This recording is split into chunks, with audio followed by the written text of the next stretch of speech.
Hey guys, what's going on? This is Colter Doty coming at you with the Bricks Report, where we discuss winning strategies for buyers and sellers and also tips for agents to have more success in the marketplace.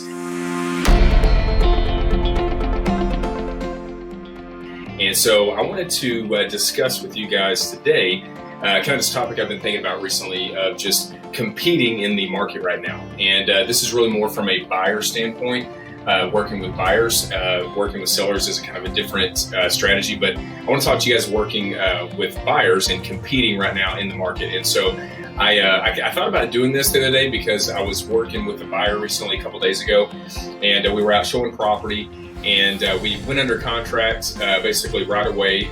We only went out looking at houses twice, and just in the process of doing this, doing open houses, meeting other agents, meeting other buyers, just kind of hearing the stories of what's going on. I'll hear of people that are making, 6, 7, 8 offers, 9 offers, and they're still getting beat out. And that can be really disheartening and really frustrating for the buyer and for the agent as well, because, the agent's not getting paid unless the buyer gets to the closing table.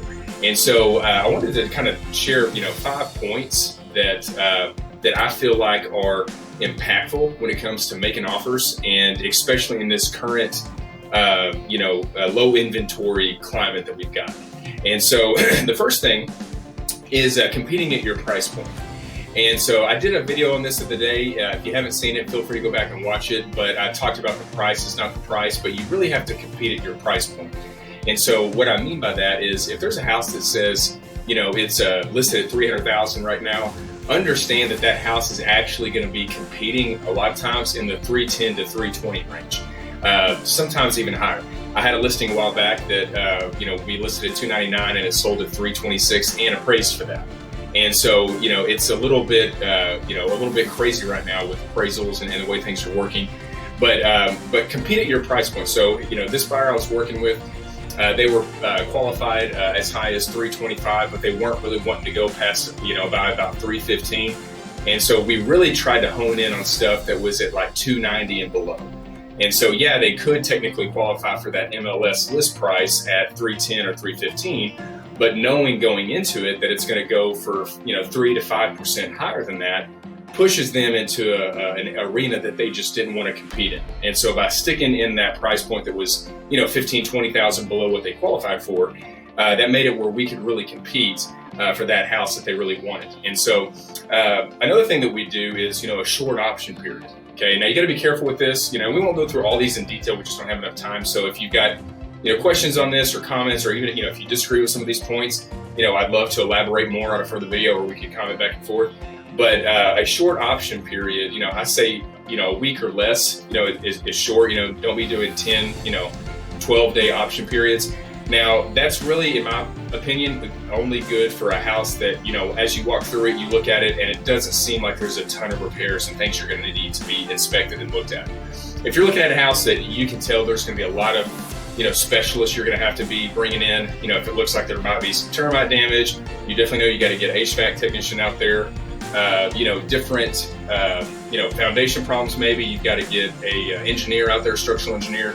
You're going to need some time for that. So that's not really advice for that kind of scenario. But this is really more for, hey, here's a house, it's remodeled, it's updated, it looks great. How can we make sure our offer can compete with that? So the other thing is doing higher option money. Because, if you do the contract where you say the option money goes to the closing price anyway, it in my mind it kind of doesn't matter, because the statistics of that contract blowing out, if all the T's are crossed and I's are dotted, everything looks right in the beginning, it's very low. And in today's market, that's a small price to pay to be able to compete with all those other offers. And the other thing is, if there's not a whole lot that you can really see going into it that really needs to be repaired or costs, don't be going in and asking for concessions right off the bat. Don't be asking for any repairs. And here's why I say that, because once you get under contract, that starts eating into the seller's days on market, right? So sellers don't like to have to relist after you get under contract and after a deal falls through. It doesn't look good. People always ask, hey, why is this, what's wrong with this house? Why has it been on market so long if they have to relist it? So the odds of something popping up from a repair cost they're going to be so high that the seller doesn't even know about it and that they're not willing to work with you on are pretty low, in my opinion, in my experience with doing that. And so I would much rather get it under contract and then start dealing with that. Now, make sure you're dealing with that, of course, within the option period, obviously, right? But that's a way that you can kind of get past some of those other people that are asking for stuff right off the bat. The last thing is doing a partial waiver. So, depending on, your client situation, it's a full waiver. We kind of talked about that in the last video. I don't necessarily recommend that route, but partial waivers I love because they you lower your buyer's downside risk. They hedge against the downside, but it makes your offer a lot more attractive because there's a lot of other people out there that aren't willing to do partial waivers. Now, you got to make sure you structure it right. You are confident in your comps, and you have a really good idea of what that property is going to appraise for.